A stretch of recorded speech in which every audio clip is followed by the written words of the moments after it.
Mr. Silent Channel. Please don't skip the ads. Kabanata 1181 Natatakot ako. Kapag nakikitungo sa mga problema sa pagitan ng mga babae, si Jingzi ay karaniwang hindi naiipit, at sa pagkakataong ito ay hindi naiiba. Tumalon siya sa kama na nakatapak. Bagamat nakatalikod si Pi Yangtze kay Jingzi, naramdaman pa rin niya ang paglapit nito sa kanya at mabilis ang tibok ng puso niya. Napakasalungat ngayon ng kalooban ni Pi Yangtze. Umaasa siyang matutulog si Jingzi sa tabi niya, ngunit nag-aalala rin siya na kung matulog sa tabi niya si Jingzi, mag-iisip ng sobra si Lin Weiner. Ngunit sa parehong oras, natatakot din siya na kung hindi matulog si Jingzi sa tabi niya, hindi ba para kay Lin Weiner ang gabing ito? Gumawa ng damit pangkasal. Nang siya ay nahihirapan, nakahakbang na si Jingzi at lalagpasan na sana siya gusto ba talaga niyang makatabi si Kaiming. Bagamat hindi nila ginawa ang huling hakbang sa pagitan nila, nagawa na nila ang lahat ng iba pang bagay na kailangan nilang gawin, kaya hindi man lang siya naakit sa kanya. Nang makaramdam ng sama ng loob si Pi Yangtze, ang isang paa ni Jingzi ay humakbang papunta sa lugar kung saan nagtagpo ang mga braso nila ni Lin Weiner. Mas maganda si Pi Yangtze. Kung tutusin, pamilyar na pamilyar siya kay Jingzi, at may iniisip siya ngayon, kaya wala siyang iniisip. Ngunit iba si Lin Weiner. Kinakabahan siya ngayon. Sa sandaling dumampi ang paa ni Jingzi sa kanyang braso, sumigaw siya ng, natunog. Nag-react si Pi Yangtze at sinabing hindi nasisiyahan, ano ang ginagawa mo? Natutulog. Matulog ka na lang, anong ginagawa mo? Sa oras na ito, si Jingzi ay nakatayo na may isang paa sa pagitan ng Pi Yangtze at Lin Weiner, at isang paa ang kanyang mga paa ay nasa labas ng Pi Yangtze, at siya ay direktang nakasakay sa ibabaw ng Pi Yangtze. Medyo kakaiba ang posture niya. Kung gusto kong matulog, syempre kailangan ko munang humakbang dito. Sabi ni Jingzi sabay bibig sa pagitan nilang dalawa. Si Pi Yangtze ay medyo walang magawa, may napakalaking espasyo sa tabi ng iyong ikapitong kapatid na babae, at maaari akong matulog sa tabi mo.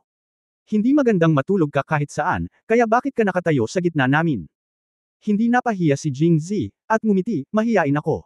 Natatakot akong matulog sa magkabilang gilid, kaya mas gusto kong matulog sa gitna, kasama ang ikapitong kapatid na babae sa kaliwa at ang ikaapat na kapatid na babae sa kanan. Gaano ito kaganda? Takot. Hindi ako makapaniwala sa iyo, damyu. Ikaw lang. Duwag ka pa rin ba? Sinabi ni Pi Yangtze na may pagkadismaya, kung gayon, bakit hindi ka natakot nang mamatay kagabi? Iba ang kagabi kumpara ngayong gabi. Natulog ako mag-isa kagabi. Matatakot ka, pero di ba kasama mo ang dalawa mong kapatid na natutulog ngayon? Paliwanag ni Jingzi. Okay, masyado ba kaming pangit ng ikapito mong kapatid, o mabangis lang kaming mga hayop? Kung hindi, matatakot ka kung kasama ka namin. Oops. Bago matapos magsalita si Pi Yangtze, si Jingzi ang kabilang paa ay humakbang din. Dahil sa kanyang paghakbang, sina Lin Weiner at Pi Yangtze ay walang kamalay-malay na umatras at lumayo sa daan. Binigyan nito si Jingzi ng pagkakataon na mahiga doon. Okay, hindi ako natatakot ngayon. Napatulala si Pi Yangtze ng isang praktikal na tao tulad ni Jingzi. Ano na naman kaya ang masasabi niya ngayon? Papasok na lahat. Makapal ang balat mo kaysa dati. Salamat, fourth sister, sa papuri. Pagkatapos, bumagsak sa katahimikan ng kama. Pang-apat na ate, bakit hindi ka nagsasalita? Tanong ni Jingzi pagkaraan ng ilang sandali. Nakatulog ako. Galit na sabi ni Pi Yangtze. Seventh sister, ikaw naman. Sa totoo lang, nahihiya si Lin Weiner dahil dito natulog si Jingzi ng ganito, ngunit ang madilim na kapaligiran ay nakabawi sa kanyang pagkamahiyain at pagkabalisa, at talagang medyo masaya siya. Gayunpaman, ginaya pa rin niya ang tono ni Pi Yangtze at sinabing, ako, nakatulog din. Good guy, nakakausap ka pa ba kapag tulog ka? Nag-isip sandali si Jingzi, pagkatapos ay iniunat ang kanyang kamay. Aray! Sa ilalim ng mga kuko ng demonyo, ni Jingzi, medyo iba ang reaksyon ni Pi Yangtze at Lin Weiner. Anyway, pareho agad silang nagpahayag ng kanilang dissatisfaction. Anong ginagawa mo? Hindi nasisiyahang tanong ni Pi Yangtze. Pang-apat na ate, di ba sinabi ko na sa iyo? Matatakot ako kapag natutulog ako sa gabi, kaya kailangan kong hawakan ang isang bagay sa aking mga bisig. Nakita ito ni Pi Yangtze at nagpa siya na maging walang kahihiyan mula nang matulog si Jingzi. Ngayong sukdulan na niya ang kanyang kawalang hiyaan, wala siyang masasabing makakatulong. Ang tanging nasabi niya ay, okay, ito ang sinabi mo, kaya maaari lang kitang hawakan at wala nang ibang gagawin. Okay, pang-apat na kapatid na babae, huwag mag-alala tungkol dito. Masayang sumang-ayon si Jingzi, na nakakaramdam na ng saya. Hoy! Anong ginagawa mo? Sa loob ng isang kapat ng isang oras, sumigaw si Pi Yangtze, at si Lin Weiner sa tabi niya ay gumawa din ng na ekspresyon upang ipahayag ang kawalang kasiyahan. Pang-apat na ate, normal lang ba na yakapin kita at hawakan? Anong ginagawa mo? Pang-apat na ate, nahawakan ko lang, at hinawakan ko ulit, normal ba ito? Kabanata 1182 Halik. Tumagal kung sino ang nakakaalam kung gaano katagal, at si Pei Yangxi ay unti-unting umangkop dito, o nagsimulang tangkilikin ito. Pagkatapos ng lahat, bukas ay aalis si Jingzi. Bagamat sinabi niyang pagtanggi, mayroon pa rin siyang pag-asa sa kanyang puso. At naisip din niya, halos maubad na ang damit ni Lin Warner, at wala siyang sinabi. Pumayag na ba siya? O baka siya ay iniisip ang parehong bagay tulad ng kanyang sarili? Kung gayon bakit siya nag-aalala? Hindi ba't sadyang nakakasakit iyon? Kaya naisip niya ito, niyakap ang ulo ni Jingzi at masigasig na tumugon, ngunit pinipigilan niya ito. Bagamat mapusok ang halik, mahigpit niyang kinokontrol ang kanyang mga galaw. Hanggang sa may gumalaw sa katabi niyang kama, tinapik ni Pei Yangxi si Jingzi, at siya pagkatapos ay binitawan niya ang kanyang bibig. Gaya ng inaasahan, si Lin Warner ay natatakpan ng kubrekama ng masyadong mahaba at nakaramdam ng kaunting hininga, at pagkatapos ay lumabas ang kanyang ulo. Gayunpaman, kinakabahan lamang siya sa emosyonal na eksenang nangyari sa pagitan nina Jingzi at Pei Yangxi at hindi niya alam ang tungkol dito. Pagkatapos, natural na niyakap ni Jingzi sina Pei Yangxi at Lin Warner sa kanyang mga bisig at mahinang sinabi, kailangan nating maglakbay bukas, kaya't magpahinga muna tayo ng maaga. Hindi ko alam kung kailan ang susunod na matutulog akong kasama ka ng ganito sa aking mga bisig. Parang may magic power ang pangungusap na ito. Nang marinig ito ng dalawang babae, mahina lang silang nagsabi ng, at pagkatapos ay humiga sila sa dibdib ni Jingzi ng napakatahimik, walang sinasabi o gumawa ng anumang iba pang paggalaw. Walang ginawang masama si Jingzi, at unti-unting bumalik sa kalmado ang kanyang kalooban. Niyakap niya ang dalawang babae at nakatulog. Sa dalawang babae sa kanyang mga bisig, si Jingzi ay nakatulog ng mahimbing. Nang imulat niya ang kanyang mga mata kinabukasan, nagkataon na nakilala niya ang malinaw at maliwanag na mga mata ni Lin Warner. Matapos malaman na gising si Jingzi, mabilis na ipinikit ni Lin Warner ang kanyang mga mata at nagpanggap na natutulog muli. Ngumiti si Jingzi at tumalikod. Maaga rin nagising si Pei Yangxi, o wala man lang siyang tulog. Pagkatapos ng maraming araw na magkasama, nag-aatubili siyang isipin na aalis si Jingzi. Marahan siyang hinalikan ni Jingzi sa mukha. Si Pei Yangxi ay hindi kasenjiya ni Lin Warner, at tumingin sa kanya ng may mapagmahal na mga mata. Pagkatapos ay naunang bumangon si Jingzi, nagbihis at naghilamos, at naunang lumabas ng silid, binigyan ang dalawang babae ng espasyo para makapag-usap at bumangon. Hiniling na ni Lin Changjun sa kanyang mga katulong na maghanda ng almusal. Matapos ni Jingzi ang kanyang almusal, pinapante siya ni Lin Changjun at ng iba pa sa pintuan. Nakaparada sa labas ng pinto ang isang karwahe na inihanda para sa kanya. Hindi alam ni Lin Changjun na pupunta si Jingzi sa Roshow at para sugpuin ang digmaan. Naisip na lang niya na may apurahang bagay siyang babalik sa Jingzhou, kaya't naghanda siya ng magandang karwahe. Hindi gaanong nagsalita si Jingzi, nagpaalam kay Lin Changjun, at pagkatapos ay sinamahan siya ni Pei Yangxi at Lin Warner palabas ng lungsod. Pagkatapos ng insidente ng sleeping together, kagabi, walang nagsabi tungkol sa nangyari kagabi pagkagising kaninang umaga. Gayunpaman, kung ito ay Pei Yangxi o Lin Warner, naramdaman nila ang isang hakbang na mas malapit kay Jingzi kaysa dati, lalo na kapag sila ay magkasama. Hawak-hawak ni Lin Warner ang braso ni Jingzi mula nang lumabas siya ng bahay ni Lin, na nakadikit ang ulo sa dibdib nito. Bagamat hindi siya nagsasalita, ang kahulugan ay maliwanag. Pagdating sa labas ng lungsod, unang tumalon si Jingzi mula sa karwahe, at pagkatapos ay tinulungan sina Pei Yangxi at Lin Warner na makaalis sa karwahe ng sunod-sunod. Sa husay ni Pei Yangxi, lalo pa ang pagbaba sa karwahe, hindi man lang siya kumukurap kahit na tumalon siya sa bundok, ngunit ngayon ay napakatigas pa rin niya at pinayagan si Jingzi na tulungan siyang bumaba ng sasakyan. Baka ito ang sunere ng isang babae. Habang nag-uusap silang tatlo, si Chinkyo, na pumayag na hindi samipot ngayon, ay hindi napigil ang tumakbo at hayaan sina Pei Yangxi at Lin Warner na magsalita tungkol sa kanya saglit. Nakikita ka sa libu-libong milya ang layo, dapat tayong magpaalam sa huli. Nag-aalala si Jingzi na kung magpapatuloy pa siya sa pagsasalita ng kaunti, hindi niya kakayanin kapag nakita niya silang lahat na may luha sa kanilang mga mata. Natatakot siya na baka hindi siya makaalis ngayon. Sige, mga kamag-anak ko. Gabi na. Kailangan kong magmadali at harapin si King Jin ng mabilis para makita ko siyang muli, di ba? Nakangiting sinabi ni Jingzi, ikaw pala, hintayin mo si Xiao Xiao pagkatapos ng paghawak ni Yulai sa mga gawain ng pahayagan ng daan, babalik kayong tatlo sa Jingzhou kasama si Xiao Yu, maglinis at hintayin mo ako sa bahay, huwag mo akong pauwiin at hindi ka pa bumabalik. Path. Originally sa isang napakalungkot na eksena sa paghihiwalay, ang tatlong babae ay biglang napatawa sa sinabi ni Jingzi. Bahagyang tinapik ni Pei Yangxi si Jingzi, pagkatapos ay kinagat ang kanyang mga labi at sinabing, sinuwang sa iyo. Hindi kami naghahalikan. Huwag kang magsalita ng walang kaparirikan sa labas sa hinaharap. Ang dalawa pang tao ay tumango nang marinig nila ito. Oo, hayaan ang iba kung marinig mo iyan, kung gayon kami ay magkasalungat sa isa't isa. Sa puntong ito, nagkatinginan sina Chinkyu at Lin Warner, at agad na namula ang kanilang mga mukha, at hindi nila masabi ang mga susunod na salita. Hindi ito sineryoso ni Jingzi, ngumiti at sinabing, ano ang iniisip ninyong tatlo? Iba ang sinabi ko sa sinabi ninyo. Oh, anong pinagkaiba? Sabay-sabay na tanong ng tatlong babae. Well, si Jingzi ay sadyang umiling at sinabing, kayong tatlo ay ipikit muna ang inyong mga mata. Sasabihin ko sa inyo sa mahinang boses isa-isa. Ano? Ang tatlong babae ay mahinahong nagsabi, kailangan mo pang ipikit ang iyong mga mata. Bagamat sinabi nila, ang tatlong babae ay pumikit pa rin ng napaka-cooperatively at bahagyang nakapaut ang kanilang mga bibig, na tila nagpahayag ng kanilang kawalang kasiyahan sa sandaling ito. Nang makita ito ni Jingzi, paano siya magpipigil? Mula noon, simula sa Chinkyu at nagtatapos kay Lin Warner, bawat babae ay may halik, at si Jingzi ay partikular din sa utos na ito. Bilang mga babae ni Jingzi, tiyak na tatanggapin ni Chinkyu at Kyangsi ang kanyang mga halik mula sa lahat ng dumating. Hindi tumanggi at gumawa ng tunog. Kaya't nang hinalikan niya si Chinkyu, bagamat hindi niya binuksan ang kanyang mga mata, diretsyo niyang niyakap ang ulo ni Jingzi, nakipagtitigan kay Jingzi, at masigasig na tumugon. Kahit na malapit nang bumitaw si Jingzi, dali-dali siyang lumapit at hinalikan siya ng ilang beses. Mayroong isang pakiramdam ng pag-aatubili. Pagdating kay Kyangsi, medyo nagulat siya noong una, ngunit pagkatapos ay nasanay siya sa mapusok na halik ni Jingzi at mapusok siyang tumugon. Nang sa wakas ay nakarating na sila kay Lin Weiner, nang dumampi ang mga labi ni Jingzi sa labi niya, nagulat si Lin Weiner at agad na nagmulat ng kanyang mga mata. Ngunit ngayong dumating na ang usapin dito, paano siya pakakawalan ni Jingzi?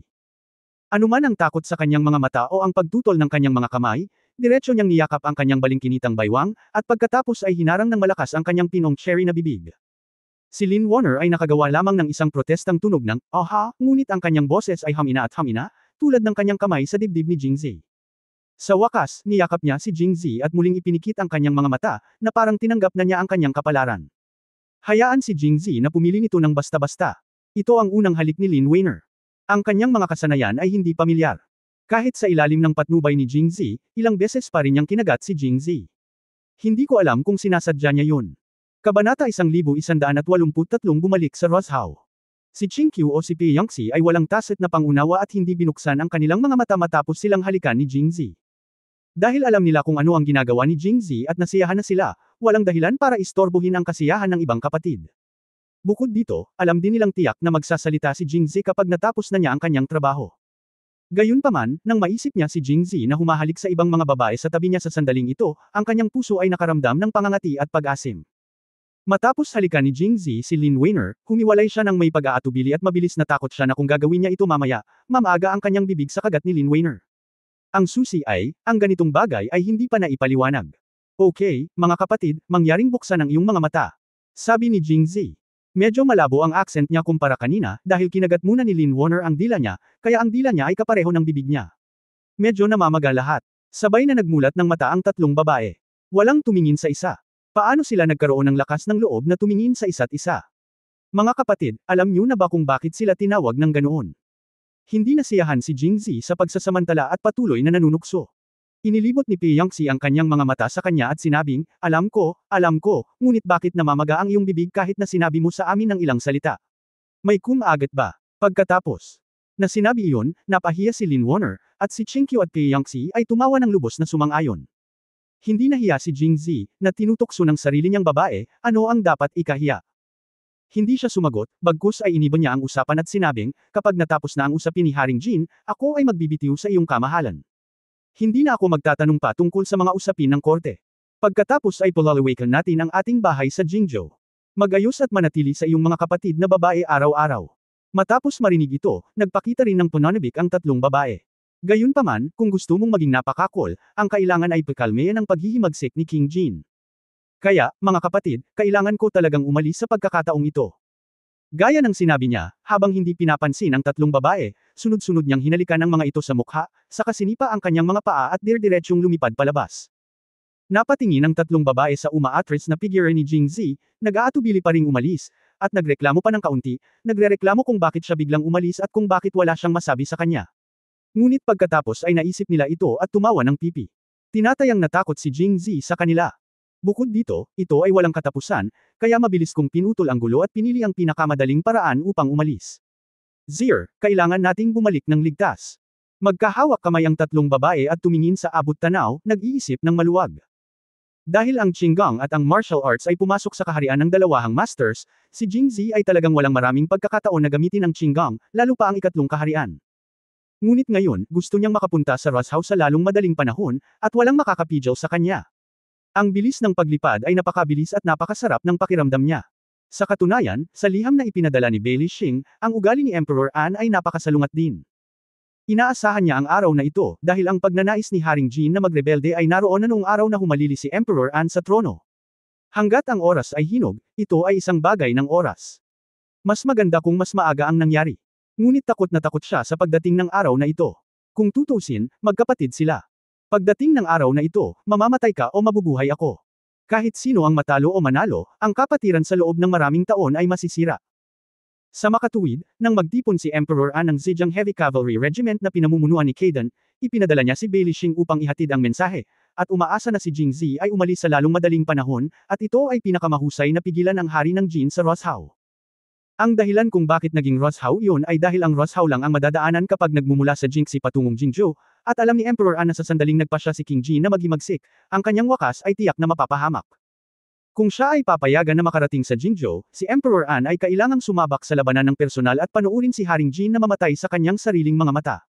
Medyo lumalaban pa rin si Emperor An sa ganoong eksena, kaya pinadala niya si Jingzi para lutisin ang problema sa kalagitnaan. Gayunpaman, sa paghusga mula sa liham, hiniling lamang ni Emperor An si Jingzi na pumunta sa Rosshao, na sinasabi na si Yu Li, ang gobernador ng Rosshao, ay ganap na makikipagtulungan sa kanya, ngunit hindi binanggit ang pagpapadala ng mga tropa upang palakasin siya. Ipinapakita nito na talagang nagtiwala si Emperor An sa kanya. Bagamat matagal nang alam ni Emperor An na ang, sa buwatan, sa pagitan ni Kaidan at ng hari ng Jin para maghimagsik ay talagang plano ni Jingzi ng maaga, talagang minamaliit niya ang hari ng Jin sa pamamagitan lamang ng pagpayag sa gobernador ng Rosshao na pamunuan ang mga tropa upang lumaban. Ngunit walang pakialam si Jingzi, lalo pa ang gobernador ng Rosshao, kahit mag-isa lang siya, naniniwala siyang kaya niyang pigilan si Haring Jin. Pagkatapos ng lahat, kapag pinangunahan ni Kaidan ang kanyang mga tropa na maghimagsik, paano magiging kalaban ng Western Xinjiang Heavy Cavalry Regiment ang mga tropang dinala ni King Jin mula sa Jingxi? Tulad ng para sa hari ng Jin mismo, kung kailangan niyang patayin siya pagdating ng panahon, magagawa niyang ipaghiganti ang Jings at ang kanyang asawa. Paglabas ng Jiangling, si Jingzi ay tumungo sa hilaga, na kumikilos ng napakabilis. Noong nakaraan, aabutin ng ilang araw at gabi ang paglalakbay mula Rosshao patungong Jiangling sa pamamagitan ng karwahe, ngunit ngayon, pagsapit ng tanghali, nakita na ni Jingzi ang mga pader ng Rosshao City. Pagkatapos ng mahigit 10 araw na wala, si Jingzi ay napuno ng emosyon nang siya ay bumalik muli. Matapos makapasok sa lungsod, hindi nagmamadali si Jingzi na makita si Yu Li, ngunit mabagal siyang naglakad sa kalye. Sa oras na ito, ang mga kalye ng Rosshao City ay hindi gaanong masigla kaysa noong dumating si Jingzi. Matagal nang nawala ang mga nagtitinda na minsang nagtayo ng mga stall na nagtitinda ng mga merienda at accessories sa kalye, at nagmamadali rin ang mga naglalakad sa kalye, walang anumang bakas.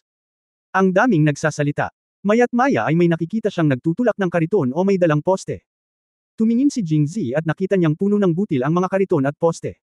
Sa paglalakad pa, nakita nila ang isang tindahan ng bigas, na puno ng mga tao sa labas. Isang lalaking nakadamit bilang iskolar ang sa wakas ay pumiglas, kaya pinigilan siya ni Jingzi at tinanong, "How dare I ask, kuya? Tagsibol na, bakit ang dami mong binibili na pagkain?"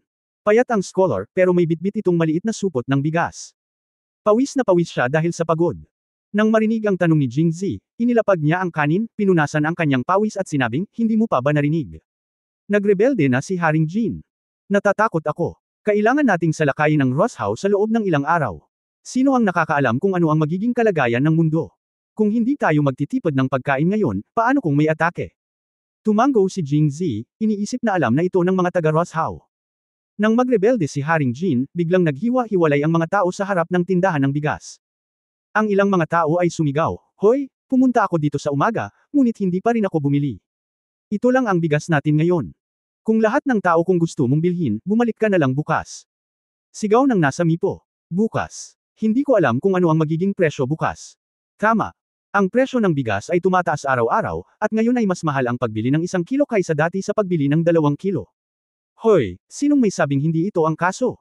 Nang marinig ang mga reklamo ng mga tao, lumabas ang may-ari ng tindahan ng bigas at nanunuyang nagsabi, "Masyado bang mahal? Hindi mo ito makakain. Hindi ako natatakot na sabihin sa iyo na ako lang ang may bigas sa buong lungsod ng Rosshao.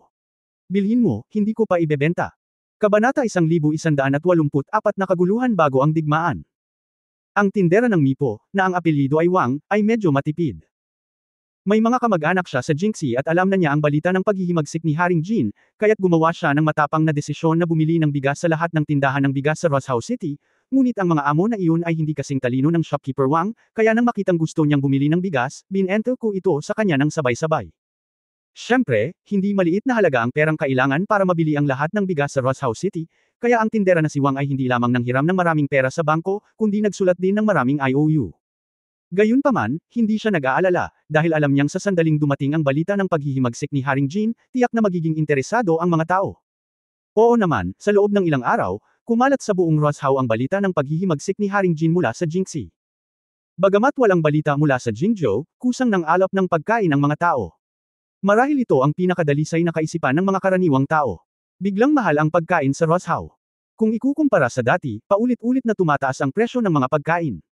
Halos nakangiti ang mukha ng tindera na si Wang. Puno ng butil ang bodega ng Wang Jamipo at bahay ni Wang ng tindera. Ang tindera na si Wang ay nakaupo lang sa lupa at nagtaas ng presyo. Hindi siya natatakot sa mga opinyon ng mga tao. Tutal, may hawak siyang butil. Hindi ka ba nakontento? Lumabas ka. Oo nga, pagkatapos magsalita ng tindera na si Wang, tumahimik ang mga tao. Maya-maya pa ang mga taong nag-iingay ngayon lang ay nakayuko at nag-walk out habang ang daming nag-uusap kung kailan babangon bukas at kung kailan pumila. Nang makita ito ng shopkeeper na si Wang, namula ang kanyang mukha. Isang grupo ng mga masuwayin na tao. Tumingin ang tindera na si Wang sa umaalis na karamihan at ninisyon, how dare you negotiate terms with me? Bah, you deserve it. Pagkatapos sabihin iyon, tumalikod ang shopkeeper na si Wang, humirit ng isang himig, at naghanda na bumalik. Pag-aralan natin kung magkano pa ang tataas ng presyo ng pagkain bukas. Sandali lang. Agad na lumingon ang tindera na si Wang at nakita ang isang gwapong binata na nakatayo sa labas ng pinto. Akala ng tindera na si Wang ay mukhang pamilyar siya, ngunit hindi niya alam kung sino siya. Gayunpaman, sa pagtingin sa mga damit at ugali ng binata, maaaring hulaan ng tindera na si Wang na siya ay mayaman o marangal, kaya't sinabi niya sa malumanay na tono, "Guro, pasensya na talaga, naubos na ang mga butil ngayon. Kung gusto mong bilhin ito, bumalik ka bukas." Tama iyon. Umiling si Jingzi at sinabing, "Hindi ako nandito para bumili ng pagkain, pero may payo ako para kay shopkeeper Wang." Oh, sumimangot ang tindera na si Wang, na mukhang naguguluhan. Sa pagkakataong ito ay nagrebelde si King Jin, ang tinderong Wang ay dapat magkaroon ng maraming butil na nakaimbak sa kanyang bodega, tama ba? Kung naubos na ang lahat, hindi ito gagana sa loob ng wala pang 10 araw at kalahati. Ngunit paano kung ang paghihimagsik ay hamupa sa loob ng 3 araw? Ang butil ng tindero na si Wang ay hindi magiging kaya, tinderang Wang, bakit hindi mo ipagkalat ang lahat ng butil sa hinaharap?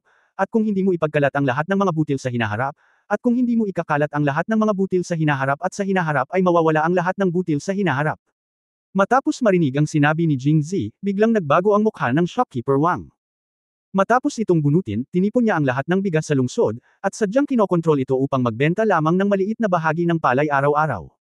Habang tumatagal ang pagbebenta, mas kapaki-pakinabang ito sa kanya. Paano siya magiging handa na ipamahagi muli ang butil ng pantay-pantay? At binawasan din ang presyo. Sino ka? Hindi mahalaga kung sino ako. Ang mahalaga ay mas mabuting pakinggan ng shopkeeper Wang ang aking payo. Ba? Hindi pa rin natatandaan ng shopkeeper na si Wang kung sino si Jingzi, ngunit sa Rosehouse City maraming mayayamang pamilya, at hindi pa niya nakikita ang lahat ng young masters at young masters ng mga mayayamang pamilyang iyon, kaya normal lang na hindi niya sila makilala. Marahil ito ay ang batang may-ari ng isang tindahan ng butil, na inggit sa pera na kanyang kinikita, at sadyang dumating upang kasuklam-suklam siya. Ako ang may huling say kung ibababa ang presyo at hanggang kailan ito ibebenta. Bakit kailangan mong makialam sa sarili mong negosyo? Bilasan mo. Dahil doon, itinulak ng tinderang si Wang si Jingzi at pinalayas siya. Hindi nagalit si Jingzi, dahil wala siyang dahilan, kaya masaya pa rin siyang umatras. Ito ang dahilan kung bakit nila nilabanan ang monopolyo noong panahong iyon. Hayaan ang monopolyo, kahit na 2 o 3 kumpanya lamang ang nakikibahagi sa isang tiyak na trabaho sa merkado, maaari pa rin nilang makamit ang layunin ng monopolyo. Pagdating ng panahon, maaari nilang ibenta ang anumang gusto nila at itaas ang presyo kung gusto nila. Ang mga karaniwang tao ay walang paraan upang harapin sila. Gayunpaman, walang batas laban sa monopolyo sa mundong ito, kaya walang magagawa si Jingzi kay shopkeeper Wang. Kasunod nito, pumunta si Jingzi sa Wenxiangzhou at The Newspaper Office. Dahil ang paghihimagsik ni Haring Jin ay nagpanik sa mga tao, at ang lahat ay pumunta upang kumuha ng pagkain. Paano pa sila magkakaroon ng oras para kumain?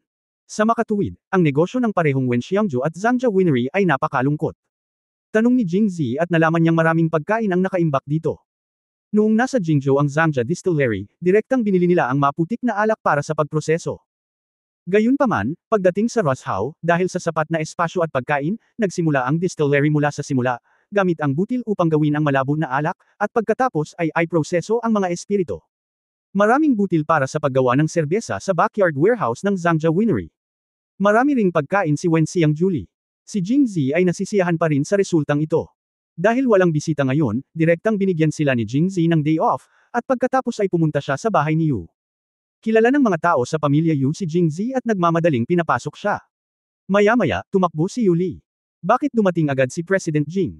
Sa totoo lang, ilang araw pa lang mula nang matanggap ni Yu Li ang balita ng paghihimagsik ni Haring Jin. Ayon sa kanyang hinuha, si Jingzi ay dapat nasa Jiangling sa oras na ito. Ngumiti si Jingzi at hindi sumagot, ngunit nagtanong, Gobernador Yu, nasaan ang mga rebelde ni Haring Jin? Nang marinig ito ni Yu Li, seryosong sinabi ni Yu Li, bumalik kay President Jing, nagpadala ako ng isang tao para magtanong kahapon. Para sa ilang kadahilanan, ang hari ng Jin at ang mga rebelding koalisyon mula sa Zhejiang ay mabagal na naglalakad. Bagamat 3 araw na silang nakalabas ng Jingxi, wala pa sila sa kalahati ng paglalakbay. Kung sila ay pupunta sa kanilang bilis, malamang na tumagal pa ng 3 araw. Aabutin ng 4 na araw bago makarating sa Roshow. Napakatagal na.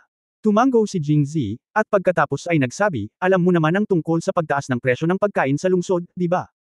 Ngumisi si Yu Li, pagkatapos ay tumango at sinabing, President Jing, alam ko, ngunit hindi mo magagawa. Walang paraan. Ayon sa batas ng DAN, ang mga produktong pang-agrikultura at sideline ay iuulat lamang sa gobyerno kung ang pagtaas ng presyo ay lumampas sa doble sa isang araw, kaya ang Wangja Rice Shop ay nagbebenta lamang ng isang tiyak na halaga ng bigas araw-araw, at pagkatapos ay ang pagtaas ng presyo ay hindi hihigit sa doble bawat araw. Walang kinalaman ng gobyerno sa kanila.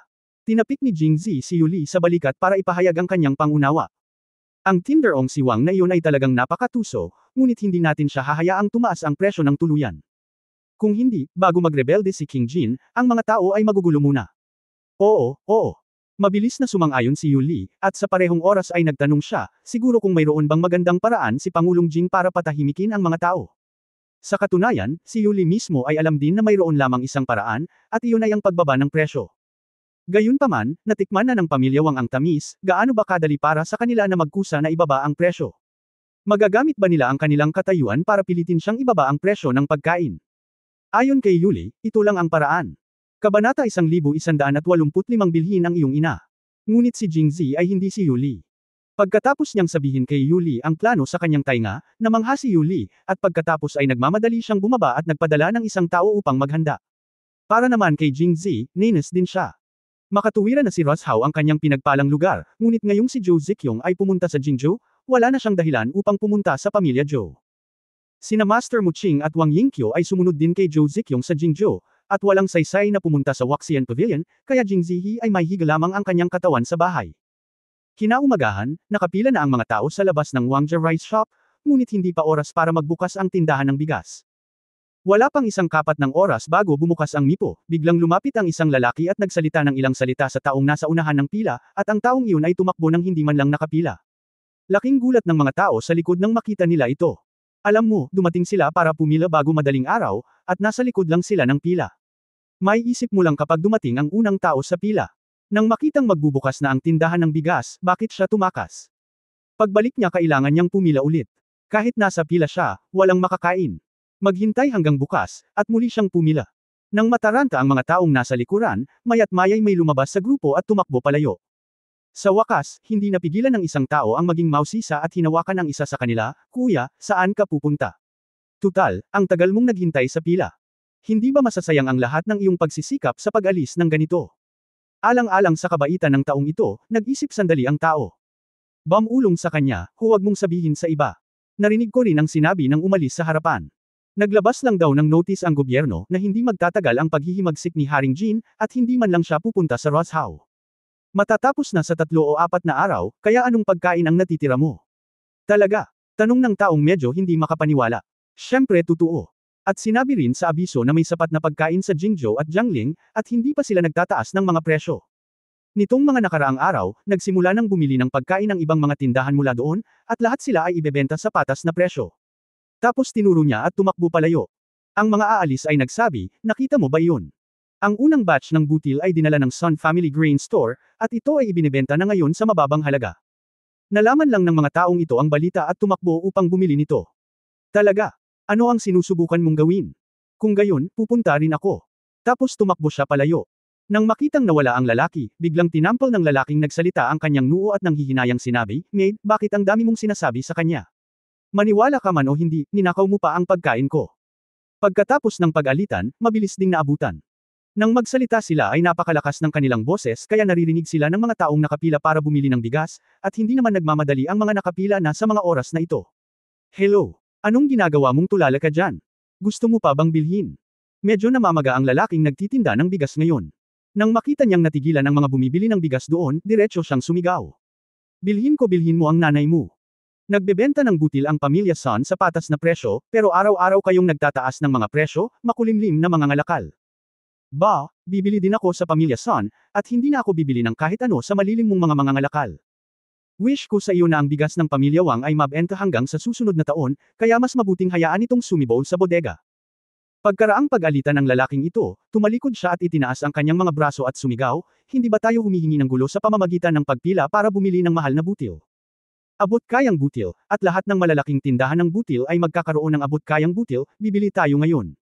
Fair na, pupunta rin ako. Hindi na ako bibili ng bigas ni Wang." Fair na. Sa isang iglap, lahat ng mga taong nakapila ay naghiwa-hiwalay at sumugod patungo sa direksyon ng tindahan ng mga butil ni Son. Napatulala ang lalaking kanina pa sumisigaw. Anong nangyayari? Bakit wala na ang lahat? Ang tindera na si Wang ay umiinom ng tsaa sa counter. Hindi niya alam kung ano ang nangyari sa labas. Ang negosyo sa tindahan ay umuusbong sa mga araw na ito. Ang tindera na si Wang ay masyadong mayabang, at siya rin ay nagpaplano, well, kung magpapatuloy ang sitwasyong ito, aabutin siya ng isa pang 10 araw upang maibalik ang kanyang pera, at pagkatapos ay kapag nabayaran na niya ang mga utang mula sa ibang mga tindahan ng butil, ang natitira ay para kumita. Bagamat napakaraming singil ay hindi naman siya nagpapanik, at mahigpit din niyang kinokontrol ang dami ng bigas na kanyang ibinebenta araw-araw, dahil alam na alam niyang lalo pang mamahalin ang bigas sa paglipas ng panahon, kaya hindi siya makakapagbenta ng mas marami para sa agarang kita. Siyempre, ang mga karaniwang tao ay madalas na hindi nasisiyahan, at madalas na may mga nanggugulo. Sanay na siya kaya wala siyang pakialam kung may ingay sa labas kanina. Ngunit ang tao ay nawala sa isang iglap, at siya ay nagpanik. Nataranta rin ang clerk, at pagkaraan ng ilang sandali ay nag-isip siya, "Tindero, narinig ko mula sa lalaki na ngayon lang daw nagsimulang magbenta ng bigas ang tindahan ng Son's Grain, at mura pa." Tumakbo ang lahat ng mga iyon upang bumili. Ano? Lalong nagulat ang tindera na si Wang, dahil halatang binili niya ang lahat ng bigas sa Rosehouse City, paano siya nabaon sa utang. Bukod dito, ang taglamig ay katatapos lamang, at ang bigas sa iba't ibang mga tindahan ng butil ay lahat ng butil ng nakaraang taon. Ang bagong butil sa taong ito ay hindi darating sa loob ng ilang buwan. Naglakas loob lamang siyang pataasin ang presyo matapos kalkulahin ang vacuum period na ito. Kaya saan nagmula ang pagkain ng pamilya Son? Lalong naguluhan ang tindera na si Wang habang iniisip ito, at sa wakas ay tumayo at naglakad palabas. Nang makita ito ng waiter, nagmamadaling nagtanong, "Tindero, saan ka pupunta? Maibebenta pa ba natin ang butil na ito?" "Ibenta. Sayang ang pera." Sa tingin mo ba wala nang natitira? Hindi ako naniniwalang hindi na sila bibili nito." Ang tindera na si Wang ay dumura ng husto at sinabing, "Hayaan mo muna akong pumunta sa lalaking nagngangalang Son at tingnan kung anong mga pakulo niya." Pagkasabi nun ay tinampol niya ang puwet niya at umalis. Si Jingzi ay nakatayo sa sulok, na nakataas ang mga sulok ng kanyang bibig. Ang mga taong pumila at umalis kanina ay pawang mga aktor na kinuha ni Jingzi mula sa Zhangja Winery, kaya natural na sila ay umaarte sa harap nila. Siyempre, bagamat ito ay isang gawa, kung ano ang kanilang sinabi ay karaniwang totoo. Gayunpaman, ang mga bigas na ibinebenta sa Sonjiliang Shop ay hindi ipinadala mula sa ibang mga lungsod, ngunit ang butil at aroma na ginamit ng Zhangja Winery upang gumawa ng alak. Kung kinokontrol natin ang pagkain na ating tinitirhan, hindi magiging problema na ibenta ito sa loob ng 5 o 6 na araw. Lumabas na pagkatapos makipag-usap kay Yu Li, nagpasya si Jingzi na ipahiram ang bigas mula sa Zhangja Winery at Wenxiangju sa Sonjia o iba pang mga tindahan ng bigas, at pagkatapos ay hayaan silang ibenta ang butil sa isang patas na presyo. Hanggat nakakabili ang mamamayan ng murang pagkain at naririnig ang abiso ng gobyerno, hindi magtatagal ang rebelyon, saka sino ang mag-aalala sa problema sa pagkain? Sino ang magbabayad ng mataas na presyo upang makabili muli ng bigas ni Wang? Ang mga tindahan ng butil na nakipag-ugnayan kay Jingzi ay maaaring nagkaroon ng magandang relasyon noon kay shopkeeper Wang. Kung hindi, paano nila hahayaan siyang bilhin ang lahat ng kanilang bigas sa utang? Ngunit ang ginawa ng shopkeeper Wang sa likod ng mga eksena ay masyadong hindi makatwiran. Patuloy siyang nagtataas ng mga presyo, at nang gustong bumili ng iba pang mga tindahan ng palay ng mas maraming bigas, tinalikuran sila ng shopkeeper Wang. Dahil dito, ang mga boss ng iba pang mga tindahan ng butil ay napupuot ngayon sa tindera na si Wang at napaka-cooperative sa trabaho ni Jingzi. Kabanata 1186 na Chen Chen. Bagamat ibinebenta sa mataas na presyo ang bigas mula sa Wangja Rice Shop, dahil ilang araw na rin siyang hindi nagtitinda nito, lalo pa ang pagbabalik ng pera, hindi pa rin siya nagkaroon ng panahon para ibalik ang utang niya sa ibang mga tindahan ng palay. Bukod dito, ang tindera na si Wang ay humiram din ng maraming pera sa bangko para mabili ang lahat ng butil sa Roshao. Ang mga utang sa ibang mga tindahan ng butil ay maaaring bayaran ng hindi nagmamadali, ngunit ang utang ng bangko ay kailangang bayaran ng madalin. Lumalabas na nangako ang shopkeeper na si Wang ng mataas na interest rate para makahiram ng mas maraming pera sa bangko. Ito ang dahilan kung bakit araw-araw niyang itinaas ang presyo ng bigas, kung hindi ay hindi na rin niya mababayaran ang interes. Kaya naman, hanggat hindi bumibili ng bigas ang mga tao sa Wangja Rice Shop sa loob ng isang araw, ang tindera na si Wang ay magiging labis na sabik. Kung hindi sila bibili sa loob ng 4 o 5 araw, hindi niya kakayanin ang mataas na interest rate na inilunsad ng bangko. May isip mo rin ang ending. Siguradong hindi na makakatagal pa ang tindera na si Wang at aktibong maghahanap ng iba pang tindahan ng butil para sakupin ang mga tambak na bigas sa kanyang bodega. Sa oras na iyon, makakain ng iba pang mga tindahan ng butil ang bigas ng pamilya Wang sa napakababang presyo. Bigas hindi mo kailangang ibenta, pero mas tataas ang interes kung mas mag-asawa ka dito, nasa iyo na kung kaya mo o hindi. Sa makatuwid, ang lahat ng naghihintay sa shopkeeper Wang ay nalulugi. Masaya pa rin si Jingzi na makita ang ganitong uri ng resulta. Ang pinakaayaw niya ay ang ganitong uri ng mga taong nagpupumilit na kumita ng pera para sa bansa. Kung hindi siya maghihirap, sino ang magdurusa? Pumunta si Jingzi sa opisina ng pahayagan at Wenxiang Residence upang mag-inspection, at pagkatapos ay pumunta sa bahay ni Zhou. Bagamat wala si Zhou Ziqiong sa Roshao, dapat bumisita si Jingzi sa bahay ni Zhou, kung hindi, ito ay magiging masyadong madaldal sa mga tao. Busy lang ang araw na iyon, as usual ang lahat. Sa hapunan kinaumagahan, sinabi ni Yuli, President Jing, sa tingin mo ba ay may kakaiba? Sumimsam si Jingzi ng lugaw at nagtanong, bakit kakaiba? Bagaman napag-usapan ito ni na President Jing at Zhejiang King Kaden at sadyang hinikayat ang hari ng Jin na maghimagsik ngunit nabalitaan ko na ang Kaden ay hindi nagdala ng maraming mabibigat na regimen ng kabalyero mula sa kanlurang Xinjiang. Sa kanilang grupo, ang mga tropang dinala ni Haring Jin mula sa kanluran ng Jin ang nangunguna sa karamihan. Higit pa sa mga tagapagtanggol sa Roshao. Sa puntong ito, sumulyap si Yuli kay Jingzi, ngunit ang iyong kamahalan ay hindi nagpadala ng kahit na sinong sundalo, at hindi man lang humingi ng tulong sa ibang mga opisyal at sundalo mula sa lungsod upang tumulong. Ito ba ay sobra ba? Tanong ni Jingzi. Si Yuli ay natural na hindi nang ahas na sabihin ito, ngunit nang sabihin ito ni Jingzi, tumango pa rin siya. Ngumiti si Jingzi at sinabi, inisip ko talaga ang iniisip ni Gobernador Yu noong una akong dumating sa Roshao, ngunit naisip ko, baka sinadya ito ng kanyang kamahalan para ipaalam kay Haring Jin na hindi man lang siya pinapansin ng kamahalan. Bagamat maraming rebelde sa Jingxi, ngunit para sa akin, sila ay isang grupo lamang ng mga sundalo at mga general. Kapag dumating ang oras na dapat mong hulihin ang mga kill at mga general. King of Jin, sa tingin mo, gaano kalaki ang kapangyarihan ng mga rebeldeng ito? Matapos marinig ito, naisip ito ni Yuli. Ang mga rebeldeng Jingxi na ito ay sumusunod lamang sa utos ni Haring Jin. Hanggat namatay si Haring Jin, sila ay magkakawatak-watak na parang mga unggoy at walang anumang banta sa kanila. Kung kaya bang patayin ni Jingzi ang hari ng Jin? Hindi kailanman ito pinagdudahan ni Yuli. Sa paghusga sa kakayahan ni Jingzi na lumipad mula Jiangling patungong Roshao sa loob lamang ng kalahating araw, ito ay higit pa sa sapat upang patayin ang hari ng Jin. Kahit noong nasa Jingxi si Jingzi, maari mo siyang patayin, pero hindi pa kilala ang amo sa oras na iyon. Ngayong nagrebelde na si Haring Jin, si Jingzi ay sumunod sa utos ng emperador. Sa ngalan ng pagpigil sa digmaan, makatuwirang patayin si Haring Jin. Gayunpaman, nag-aalala pa rin si Yuli, President Jing, may isa pa. Sinabi ko sa iyo noon na nakikipag-ugnayan ako sa aking kapatid sa pamamagitan ng mga liham tuwing karaniwang araw, ngunit mula nang dumating ang balita ng paghihimagsik ni Haring Jin, marami na rin akong nasulat na liham, ngunit hindi tumugon ang aking kapatid, kaya medyo nag-aalala ako. Natigilan si Jingzi nang marinig niya ito. Alam niya kung sino ang kapatid ni Yuli. Makatuwiran na bagaman nagrebelde si Haring Jin, nanatili si Emperor An sa kanya. Sa Jingzhou, dapat walang problema kay Yu Guogong. Bakit walang reply? Para kay Jingzi, mas nag-aalala siya sa anak ni Yu Guogong, ang kaakit-akit na sanggol na si Yu Xiangrong, ngunit sa oras na ito, hindi niya maipakita ang kanyang pag-aalala. Paranoid ba si Governor Yu? Ang layo mula Jingzhou hanggang Roshao. Mabagal ang sulat, o baka may mali sa transmission sa gitna. Wait lang, baka hindi umabot ng 2 araw, Yu Guogong's the reply is here. Tumango si Yuli at naisip lang iyon. Pagkatapos ay nagayos ang dalawa, pangunahin na upang tipunin ang lahat ng mga tagapagtanggol ng Roshao sa loob at labas ng pader ng lungsod.